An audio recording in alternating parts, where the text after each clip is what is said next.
Dann geht's zur Schießerei. Bei einem Schulball in der Sporthalle fiel ein Schuss und einer der Lehrer ging mit einer Kugel im Bauch zu Boden. Panik brach aus und die Menge stürmte zu den Ausgängen. Niemand weiß, wer den Schuss abgegeben hat oder wer oder was da los ist, sagte eine verängstigte Schülerin, die das Geschehen gesehen hat. Ja, das SWAT-Team können wir auf jeden Fall da schon mal hinschicken. Auch Meile Lakewood, Bogdana, Klausner und Bailey. Mord im Wohngebäude. Kenya Anderson war derjenige, der die Polizei rief. Ein älterer Mann stand rauchend auf der Straße und zwei jüngere Männer gingen zu ihm, um nach einer Zigarette zu fragen. Der Mann sagte, er würde nicht rauchen, es kam zu einem Kampf. Der ältere Mann schaffte es, seine Angreifer abzuwehren, bis einer von ihnen ein Messer zog und es dem Mann in die Brust traf. Die Täter sind hinter einer grünen Tür in der Nähe verschwunden. Ein rothaariger Hotdog-Verkäufer versuchte dem Mann zu helfen, aber es war zu spät. Kein schöner Tod. Also gut, welcher Tod ist schon wirklich schön.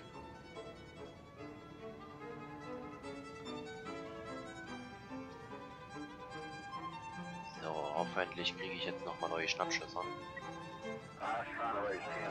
Hier brauche ich also nochmal Unterstützung. Schicken wir mal 3 hin. Und gucken uns mal an, was wir für Schnappschüsse bekommen haben. Einmal nichts. Zweimal nichts. Und erstmal noch eine Entscheidung. Ein paar Schaulustige haben sich um den Tatort gesammelt. Ein unterhöhter Mann in einer weißen Kleidung holt sich über den am Boden liegenden Körper und tut etwas mit ihm. Schaulustigen wegscheuchen. Hat jemand die Angreifer gesehen? Wir schicken erstmal die Leute weg. Eine junge Frau tritt vor und sagt, dass die Angreifer bereits geflohen seien. Sie kennt einen von ihnen. Es war ihr Nachbar aus der Wohnung 211. Eintreten. Wir gehen mal die Feuertreppe nach oben. Alle Wände im ersten Stock sind mit seltsamen Symbolen bemalt, die Dekoration um die Wohnung. 205 Dichter. Dann gehen wir in die 205 rein. War die richtige Wohnung. Auch beim Doppelmord natürlich wieder keine neuen Bilder.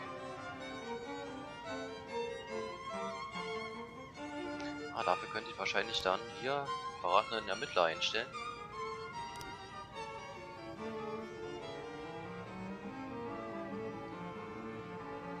Gucken, ob der letzte Einsatz auch noch erfolgreich wird. Die Schießerei, sehr gut. Ohne Entscheidung treffen zu müssen, also beendet. Jetzt weiß ich gar nicht, ob das hier sogar das Maximum ist. Mal gucken. Tag 80. Analyst, meiste Schmuggelware kommt über Hafen, Beinbruch auf Schönheitswettbewerb und Spaß, Landflügel veranstaltet Auftritt beim Eisdenkmal. Wir, achso, unser Spitzel macht uns das quasi sichtbar. Aber gut, das wird ja nicht schlechter gewesen sein als die letzten Tage. Oh, wir können uns neue Musik kaufen. Ja. Oh, sogar sehr viel. Fangen wir mit Chopin an. Zurück. Friederik.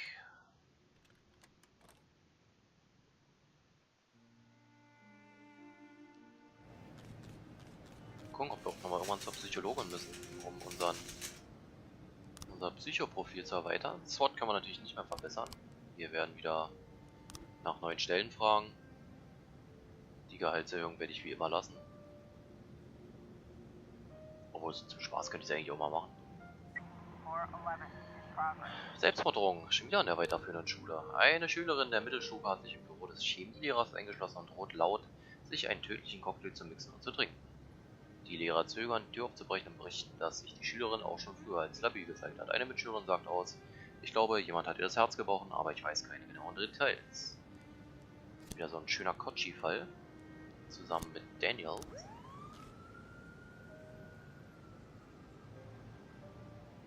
Kotschi dürfte wahrscheinlich auch mit die meisten Einsätze bis jetzt gemacht haben. Fischbach hat tatsächlich sogar 3 verkackt. Gott, ist ja schlecht. Song 43:0. Das ist hervorragend. 43:3, ja, okay. Also Song und Kotschi.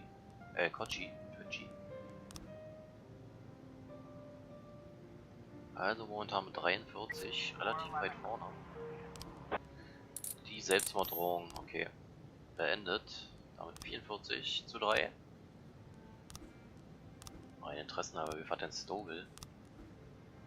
Ah, er ist bei 40, Robbins bei 37 nur und ne, Klausen hatte ich, upsala. Samadhi haben wir noch mit 42, okay. Bailey ist auch noch nicht lange dabei, oder? 85 Tage. Okay, 8 Birds haben wir noch. Na gut, der wird auf jeden Fall auch nicht so viele haben. 34 nur. Also Kochi auf Platz 1 vor Song. Meine beiden asiatischen Polizisten. 19, 16, 39 Pfandleiher. Okay, vielleicht schaffe ich es ja diesmal eine Verkäuferin, eines Bekleidungsgeschäfts anrufen, um meinen Dieb zu melden. Eine junge Frau kam in 4 T-Shirts gekleidet aus seiner Umkleidekabine und rannte schnell zum Ausgang, der Scanner ausgelöst. Aber die konnte entkommen und auf die Straße rennen. Ja, Fischbach und Jaxi. Betrug im Alkoholladen. Eine Kassiererin hat mit einer Kundin geflirtet und sie um ihren Ausweis gebeten. Ohne wollte er ihr kein Wein verkaufen. Dann rief er die Polizei, weil er sich laut um einen gefälschten Ausweis handelt. Hey, sie kann unmöglich vom 30 sein, maximal 29, sage ich. Ja. Ah, okay. Noch ein Kochi-Fall. Ich hoffe, dass dieser Journalist bald mal kommt und Glenn quasi mitnimmt. Ist ja nun auch schon ein paar Tage her. Noch ein Mafia-Auftrag um 18 Uhr beim Krankenhaus. Also Pfandleiher 16:39. Müsste dann wahrscheinlich der nächste Einsatz sein. Und Krankenhaus 18 Uhr. Der Ausweis war echt. Und hier ist das Ganze vorbei. Also dieser Einsatz muss durchlaufen. Ach, wir haben jetzt noch einen neuen Ermittler. Den werde ich erstmal noch zuweisen. Delosar. Und auch dieser Einsatz wird durchgelaufen. Er wird durchlaufen gelassen. Als die Bank schloss, näherte sich ein Lieferwagen dem Gebäude. 3 maskierte Männer sprangen heraus, öffneten rasch die Eingangstür und verschwanden im Inneren. Die Zeugin Betty Davis hat sofort die Polizei gerufen. Sie dachte, die Verbrecher könnten bewaffnet sein, war aber sich nicht sicher. SWAT-Team, Song, Purdy, Mitchell und McNamara Jr. dürfen sich die mal antun. So, die erste Summe Geld kam. Okay, die Täter sind zum Glück nur entkommen, haben keine Zivilisten getötet. Und noch kurz abwarten, was hier passiert. Ja, so $500 und auch hier sind die Täter entkommen. Keine Verletzten oder Toten, sehr gut. Unsittliches Verhalten in der Öffentlichkeit im Park. Eine Gruppe älterer Männer sitzt auf einer Bank im Park und spielt Strip-Poker. Haben bereits 5 Leute angerufen, um sich zu beschweren. So etwas Abschusses habe ich noch nie gesehen. Eine Frau namens Kathleen Betu gesagt. Fischbach, Fraser, Adams und Jaxi. Und Kochi und Daniel schicke ich noch zur Unterstützung. Damit wieder voll ausgeblutet, meine Schicht. Aber die beiden Einsätze sollten ja auch gleich beendet sein. Einer der Männer springt jubelnd auf, wirft seine Karten auf die Bank, dreht sich sein nacktes Hinterteil zum Spielplatz und ruft: Ha, gewonnen. Mantel überwerfen, dann verhaften. Wo auch immer wir den Mantel auf einmal her haben. Wahrscheinlich unser eigener Mantel gewesen. Okay, das hier hat ja also auch ausgereicht mit der Unterstützung. Hervorragend. Und alle wieder auf dem Heimweg. Neue Schnappschüsse erwarte ich mir von dem Tag auch wieder nicht. Der Mord hat keine neuen Ermittlungsansichten gebracht. Der Diebstahl nicht. Und auch der Doppelmord nicht. So. Dann schauen wir nochmal.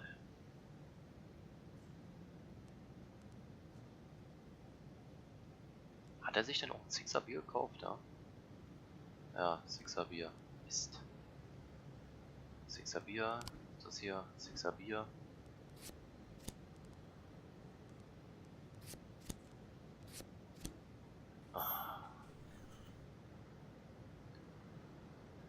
Okay, Rob Lawrence arbeitslos vor Strafe für Raub. Es war also doch kein Rad, sondern ein Motorrad. Mann ey, und wegen sowas... Ja, Zeugenaussagen eben. So, Fischbach und Fraser. Gucken wir jetzt uns nochmal die anderen Ermittlungen an. Okay, das macht eh noch keinen Sinn, da der Tag vorbei ist. Nee, den schaffe ich definitiv nicht. Und der ist definitiv auch noch nicht komplett. Vielleicht brauche ich einfach bessere Ermittler oder mehr Ermittler, um neue Hinweise zu bekommen. Also, es war die falsche Zeugenaussage. Aber jetzt ist das Ganze ja zum Glück vorbei. Oder? Ja. Täter gefasst. Sehr schön. Mole und Beasy bekommen Erfahrung und der Fall ist endlich abgeschlossen. Ja, auch schon wieder so eine Never-Ending Story.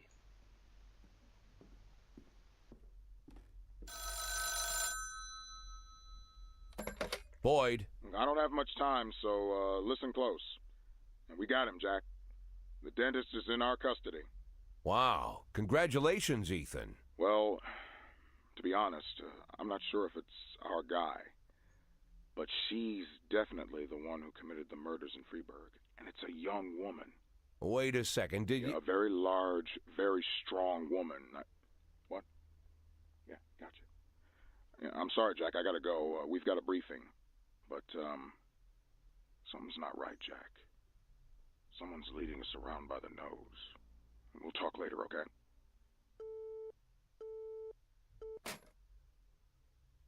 I'd almost forgotten the feeling. The feeling you get when you stay on the sidelines during a major bust. But I don't think I'll be out of the game for long. Palmer had nothing to do with this. The dentist, whoever he is, was a gift box meant for me. It just got delivered to the wrong address. And I've got a hunch who packed the box.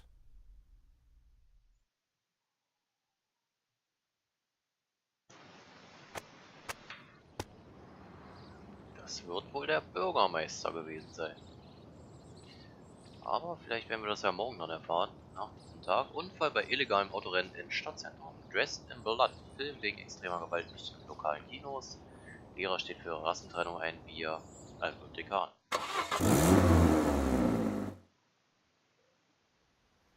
Aber vielleicht auch jetzt schon. Yeah, box of Caesars.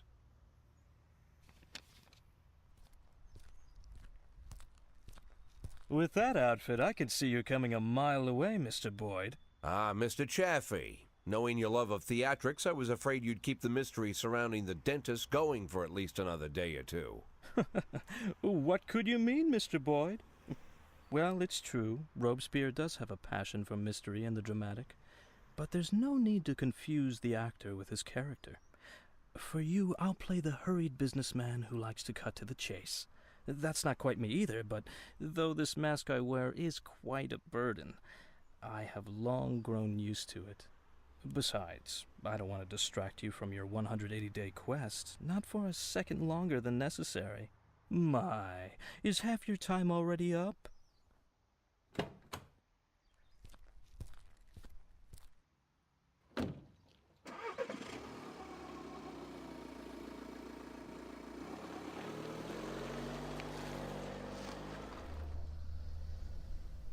You simply cannot imagine, Mr. Boyd, the painstaking work I've done to cultivate this maniac image. I turn to such literature the likes of which I wish I never knew. If our law enforcement agencies possessed even the slightest aesthetic sense, they would have instantly seen the game for what it was. And the postcards, what can I say? And if the real dentist turned up again at the wrong moment? I don't imagine lunatics take kindly to imposters. The dentist died of a heart attack last spring while he was sunbathing on the beach.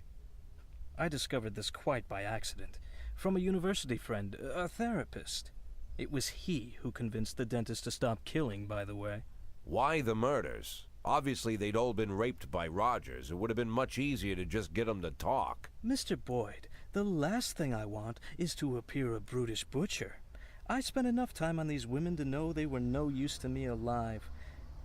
Not sure if I should be ashamed to say it, but Stuart Rogers far surpasses me in his ability to intimidate people.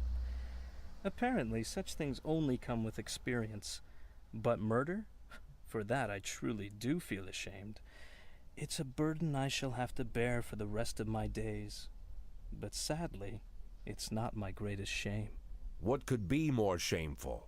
To frame an innocent woman for such terrible crimes? What? Are you unhappy with a woman cast as the serial killer? Firstly, I'd say dear Jordan adds a certain grace to the whole sordid story. And second, of all the people I hold in my debt, she's the strongest. And not just physically. Third, she had good reason to settle her debt with me as quickly as possible. Without going into details, I'll just say that she's a very, very caring mother. Do these taste good? Had we met earlier, Mr. Boyd, I would have shown you a far more refined pleasure, one without such an unpleasant smell. I'm afraid to even imagine what you count as pleasures, Mr. Chaffee. Fountains of blood in the city square? Mr. Boyd, you're not listening to me at all. I didn't take any enjoyment from the killings. Everything I've done was of strict necessity. I couldn't make Jordan kill all the women that Rogers raped. That would have been excessive. If I had made her kill them all, you'd be rather upset, no?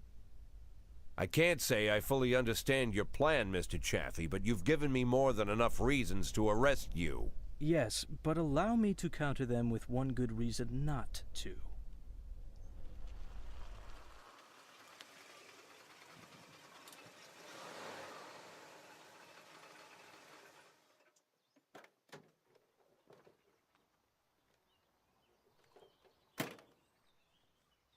I think you mentioned you dined here once?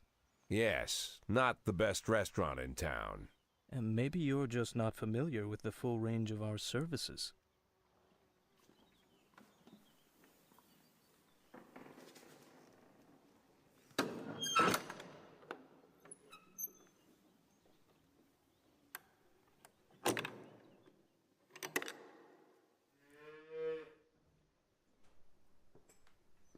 When I inherited this tasteless place from my father, I knew I could never make it into an exquisite restaurant.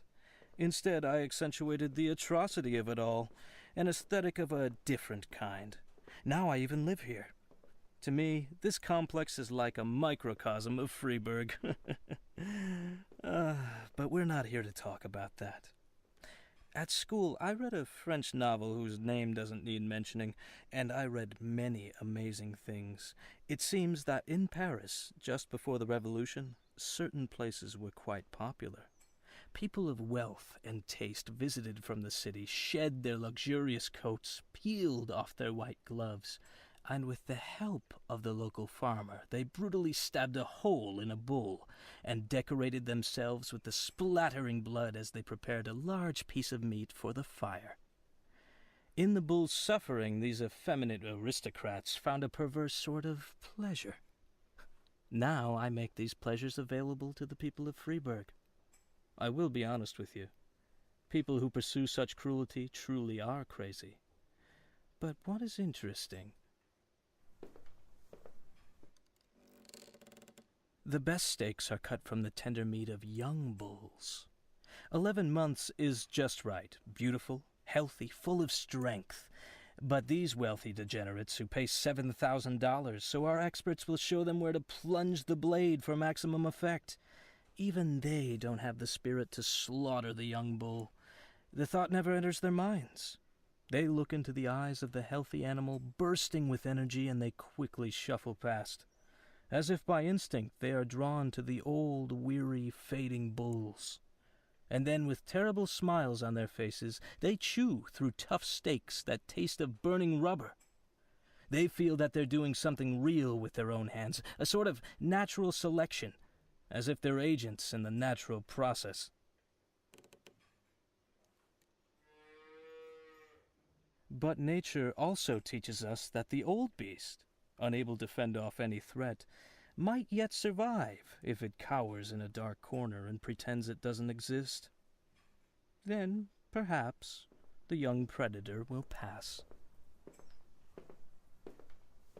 Mr. Scott will drive you back. I'm late for an appointment.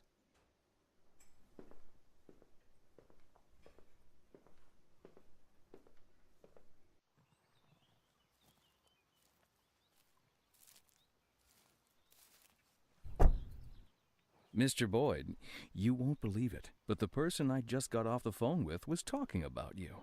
Seems like I'm pretty popular these days. By the way, Mr. Boyd, I've got to ask, why $500,000? Go fuck yourself, Troy Starr.